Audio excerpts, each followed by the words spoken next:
Halo, apa kabar adik-adik semua, kakak percaya? Adik-adik semua di rumah, kabarnya baik-baik semua. Kini tiba saatnya kita akan memulaikan ibadah Gila Kids kita pada hari ini. Kakak undang semuanya bangkit berdiri, kita siapkan hati kita, kita mau datang bersyukur kepada Tuhan, menikmati kasih Tuhan dalam hidup kita.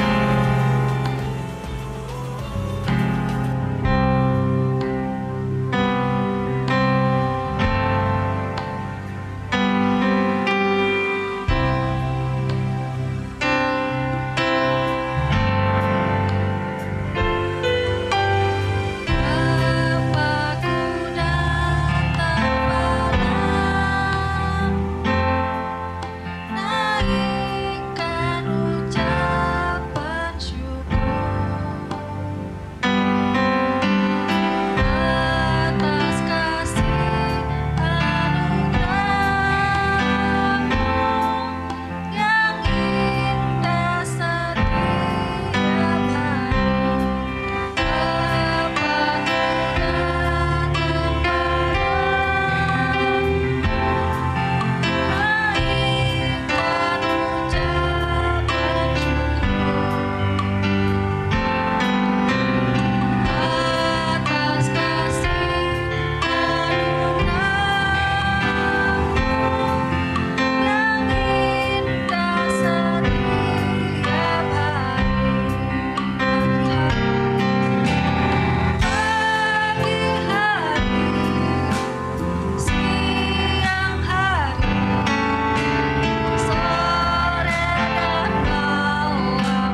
kami mau memuji, memuliakan nama Tuhan. Tuhan berkati ibadah kami dari awal, pertengahan hingga pada selesainya.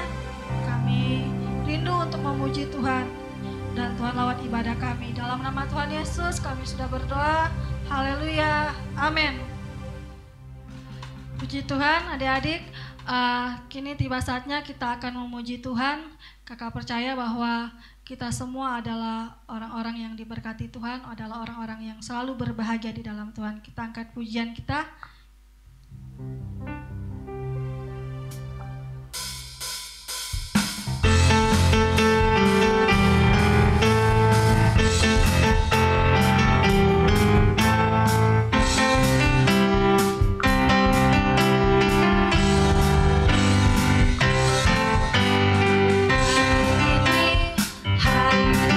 Harinya Tuhan, mari kita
siapkan hati kita untuk mendengarkan firman Tuhan.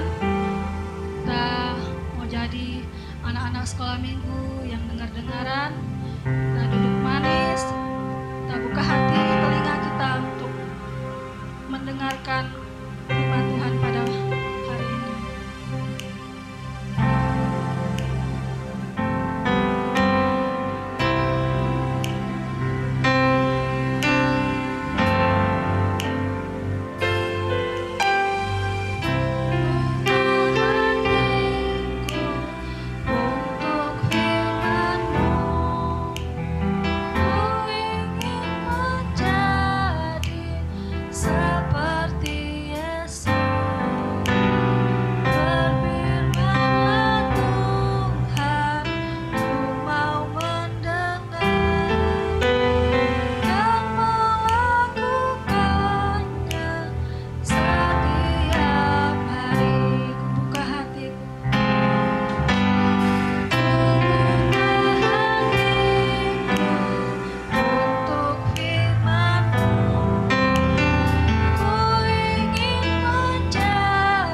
Adik-adik, kita nyanyikan lagu ini dari awal lagi. Kita buka hati kita, biar Tuhan melawat setiap hati kita. Kita izinkan Tuhan untuk masuk di dalam hati kita, membentuk setiap hati kita, supaya setiap firman yang kita dengar boleh bertumbuh di dalam hidup kita.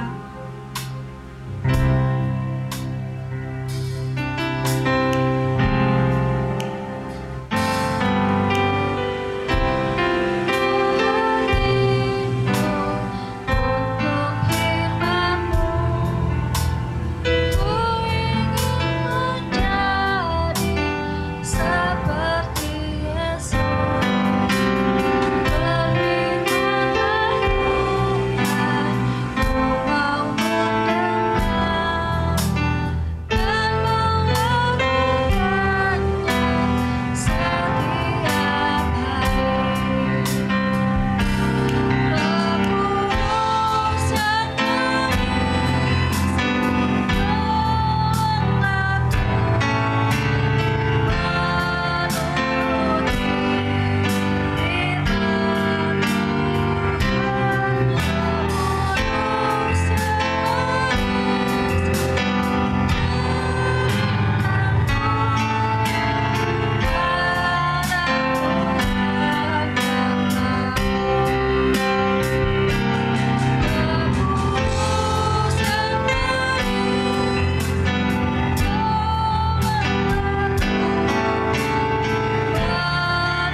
memuliakan nama Tuhan. Dan sebentar kami akan duduk diam untuk mendengarkan firman Tuhan. Biarlah Tuhan memberkati kakak yang akan menyampaikan firman Tuhan.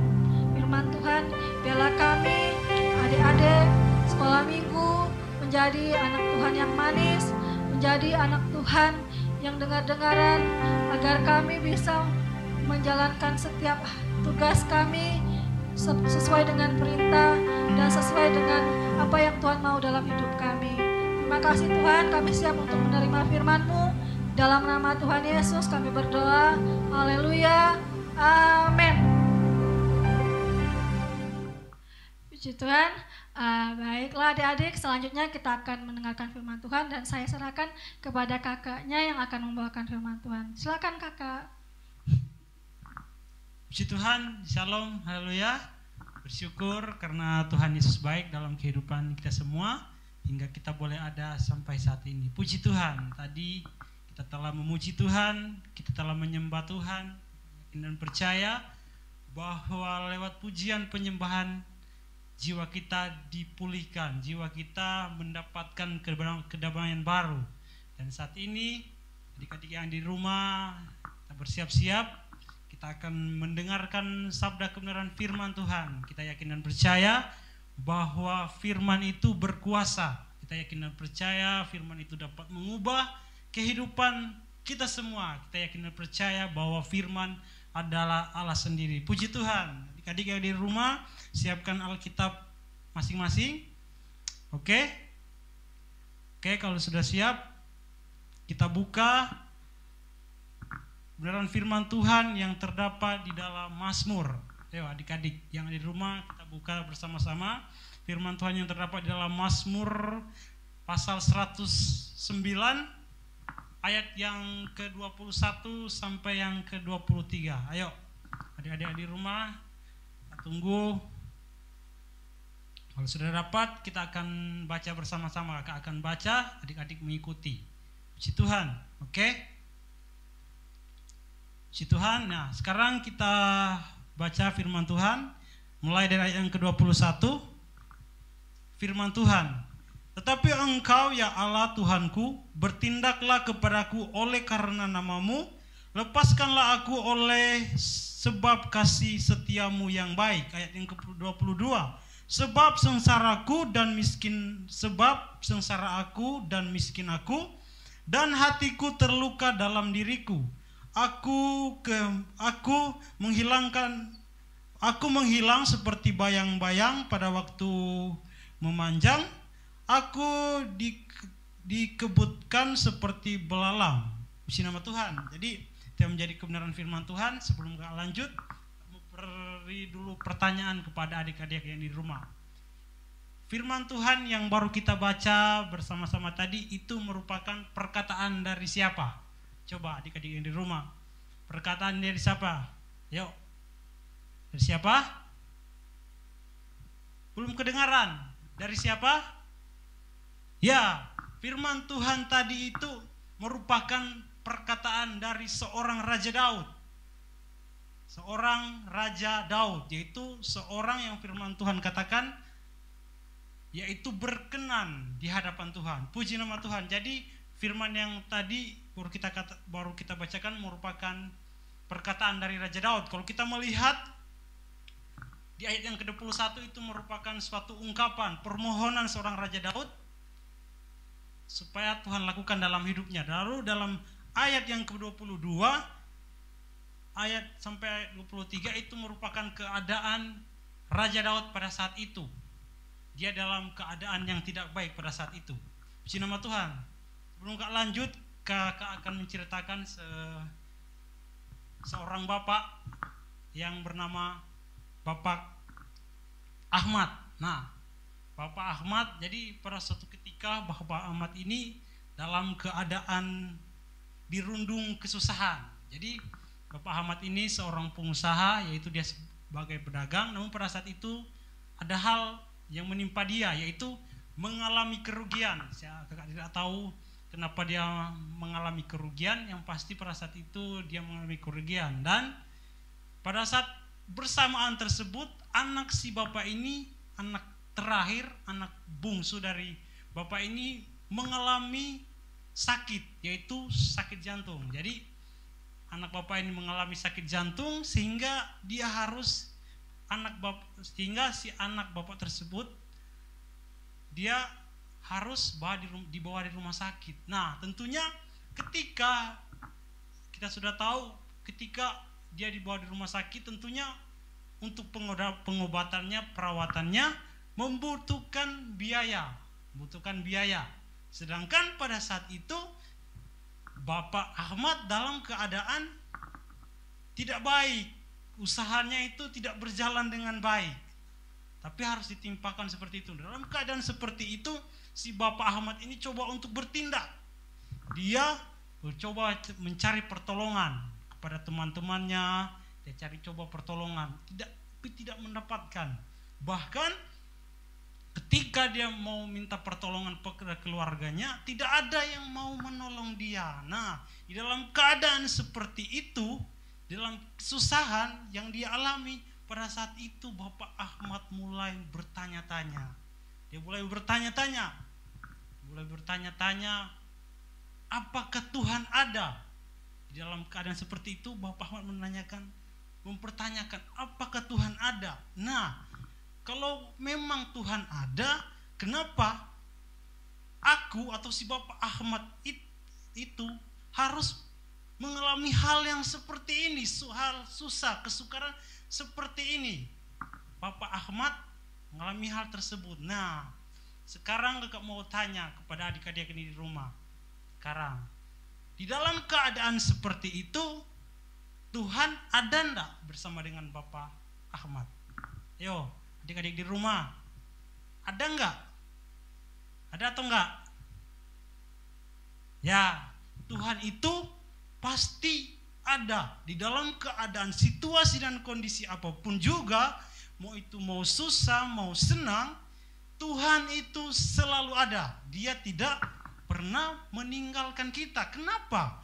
Kita sering merasakan bahwa Tuhan meninggalkan kita. Seperti yang Bapak Ahmad alami, dia merasakan bahwa di dalam keadaan seperti itu Tuhan tidak ada bersama dengan dia.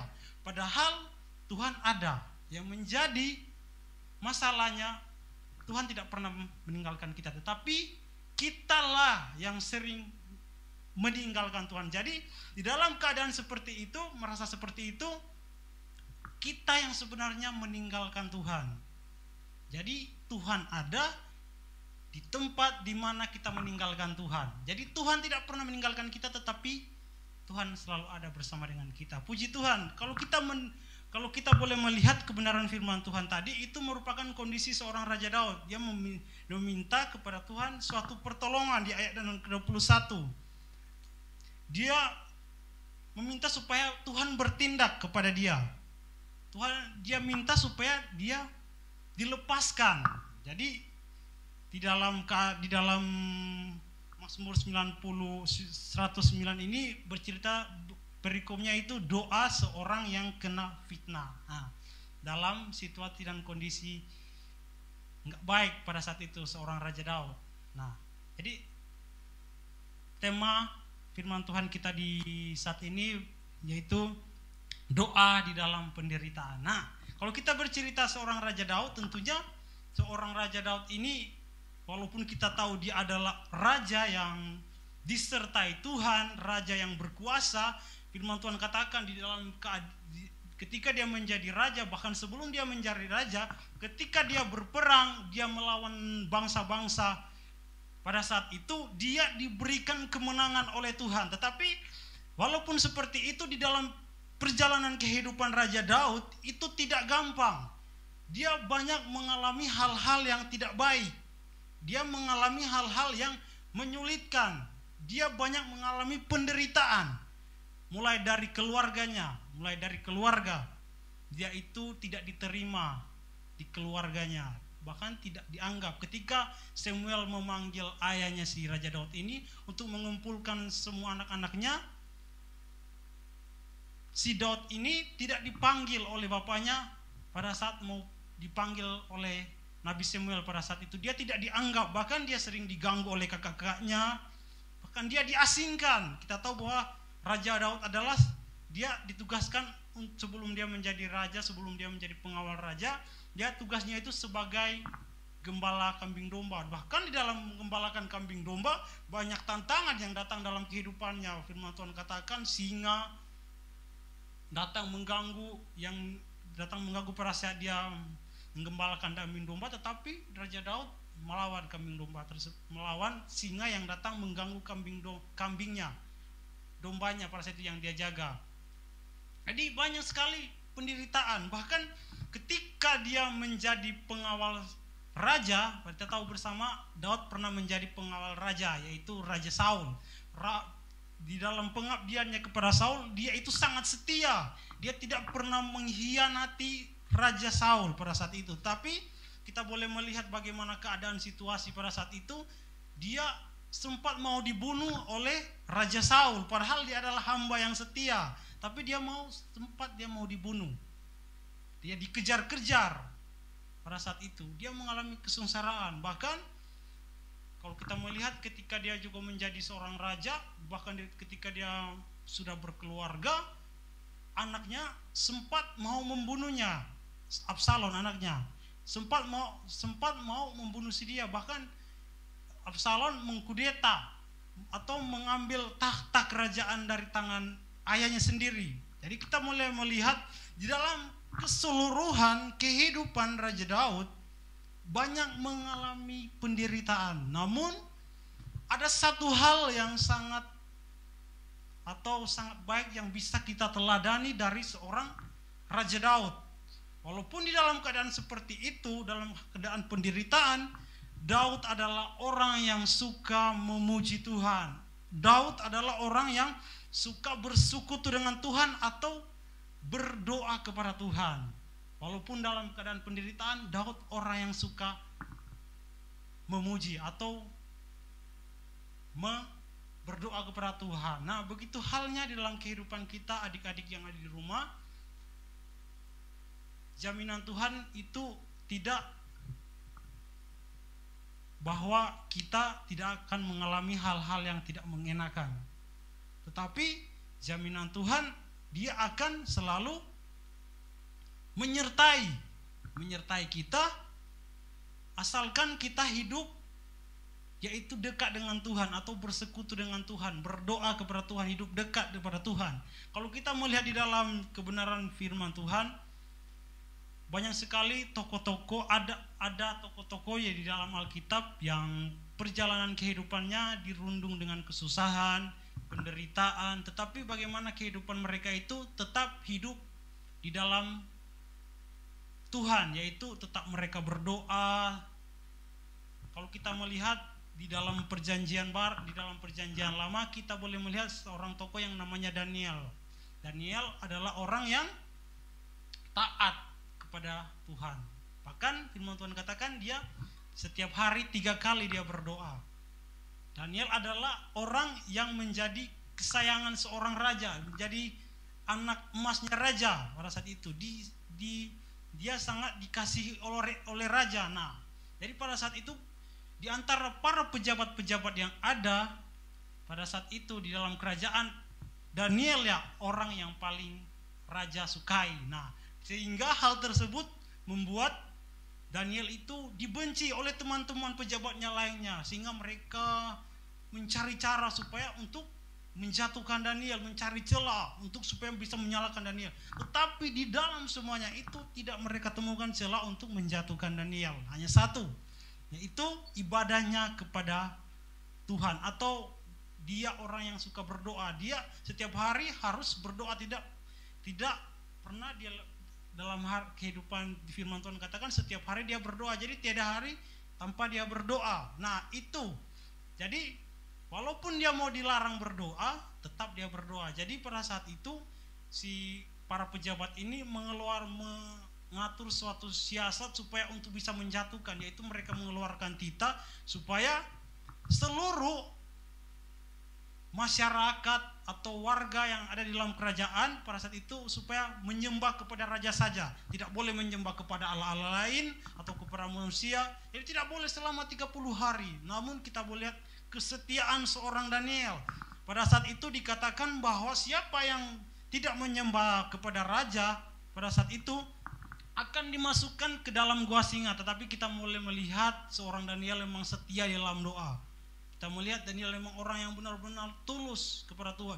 Walaupun pada saat itu dia dalam keadaan terdesak, terancam, kalau dia berdoa lagi dia akan dimasukkan ke dalam gua singa, tetapi Daniel tetap melakukan. Dia tetap berdoa 3 kali. Nah, kalau kita melihat di dalam, karena dia tetap melakukan doa, dia harus dimasukkan dalam gua singa. Dan kita melihat bahwa pertolongan Tuhan tetap nyata dalam kehidupannya. Pertolongan, perlindungannya Tuhan tetap nyata dalam kehidupannya karena dia selalu berdoa. Walaupun dalam keadaan tidak baik sekalipun dia berdoa. Daniel, orang yang suka berdoa walaupun dalam penderitaan. Masih ada lagi di dalam kebenaran firman Tuhan. Kalau kita melihat Stefanus di dalam perjanjian baru, Stefanus ketika akhir dalam hidupnya, ketika dia sudah mau mati, pada saat keadaan dia sudah dirajam, dia difitnah, sudah keadaan dalam akhir hidupnya, sudah mau mati. Tetapi di dalam akhir kehidupannya, di dalam Kisah Para Rasul 7 ayat yang ke-59, saat ini dan si Stefanus akan mati, dia berkata seperti ini. Sedang mereka melemparinya, Stefanus berdoa. Jadi ketika Stefanus dilempari dengan batu, Stefanus enggak melawan balik, tapi Stefanus lakukan adalah berdoa. Dalam keadaan sulit seperti itu, Stefanus berdoa. Bahkan Paulus dan Silas, mereka adalah orang-orang yang baik.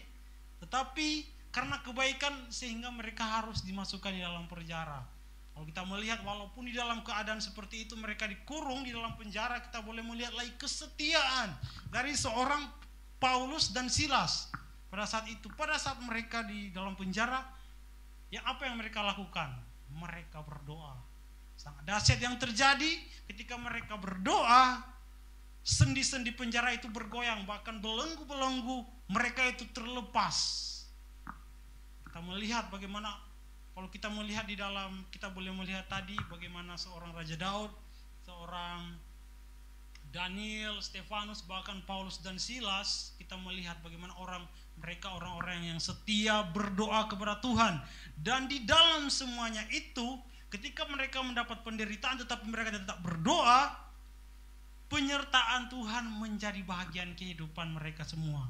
Mereka tidak balas, mereka enggak membela diri, tetapi Tuhan yang membalaskan, Tuhan yang membela mereka, Tuhan yang berperang. Seperti Raja Daud ketika dia berperang, Tuhan yang gantikan dia untuk berperang. Nah, itu halnya dengan adik-adik yang ada di rumah. Berdoa itu bukan sekedar kita datang, mungkin datang di gereja ataupun di ibadah-ibadah lainnya, tetapi berdoa itu setiap waktu, dimanapun kita berada, kita dapat berdoa.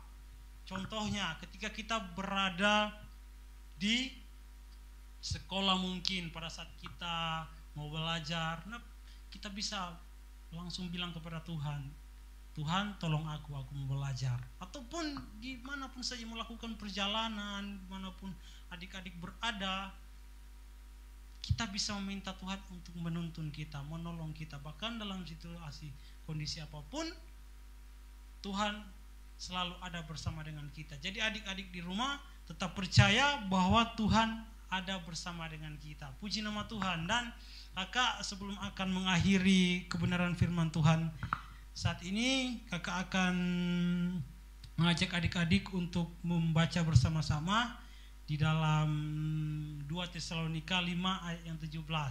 Firman Tuhan ini 17 ini cuma pendek sekali, tapi rindu bersama-sama adik-adik yang di rumah sudah dapat di 2 Tesalonika 5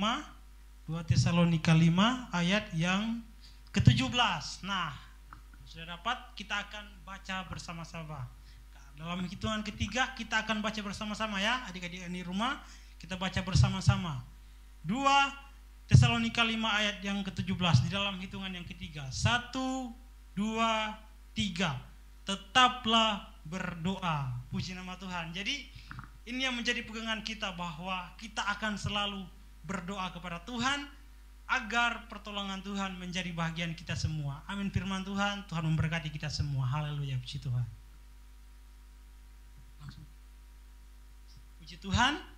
Saat ini puji Tuhan, kita akan menutup persekutuan ibadah kita malam hari ini. Kita satu di dalam doa. Puji dan syukur, hormat serta kemuliaan kami panjatkan kepadamu Bapa yang baik. Berkat anugerah pertolonganmu di dalam kehidupan kami semua, sehingga kami boleh ada di saat ini. Bahkan dalam persekutuan ibadah kami telah memuji dan memuliakan akan nama Tuhan. Bahkan terlebih kami telah dikuatkan oleh firman Tuhan. Kami yakin dan percaya bahwa firman-Mu dapat menuntun kehidupan kami, mengubah kehidupan kami, sebab kami yakin bahwa firman-Mu adalah Tuhan sendiri. Terima kasih Tuhan Yesus, ajarkan aku untuk selalu bersyukur dengan segala yang kuhadapi. Aku memang tidak kuat, tetapi akan kuat jika bersama-sama dengan Tuhan. Berkati keluarga kami, Papa, Mama, bahkan seluruh keluarga kami dimanapun berada, Tuhan yang berkati. Usaha pekerjaan keluarga kami berkati. Bahkan dimanapun kami pergi dan berada, biarlah pertolongan Tuhan menjadi bahagian kami semua. Berkati gereja kami, berkati hamba-Mu yang ada di tempat ini, biarlah senantiasa urapan yang baru, hikmat, akal budi, kebijaksanaan dari sorga senantiasa Tuhan anugerahkan. Bahkan setiap program-program pelayanan yang ada di tempat kami ini, Tuhan yang akan senantiasa memberkati semuanya. Terima kasih, ampunilah setiap segala dosa yang kami perbuat melawan kehendak-Mu. Biarlah semua bisa jadi sesuai dan seturut kehendak Tuhan sajalah. Dengan penuh ucapan syukur kami sudah berdoa, serta kami akan akhiri persekutuan ibadah kami di malam di saat ini. Di dalam nama Tuhan Yesus Kristus, Tuhan dan Juru Selamat, kekasih jiwa kami yang hidup. Haleluya, puji Tuhan. Amin.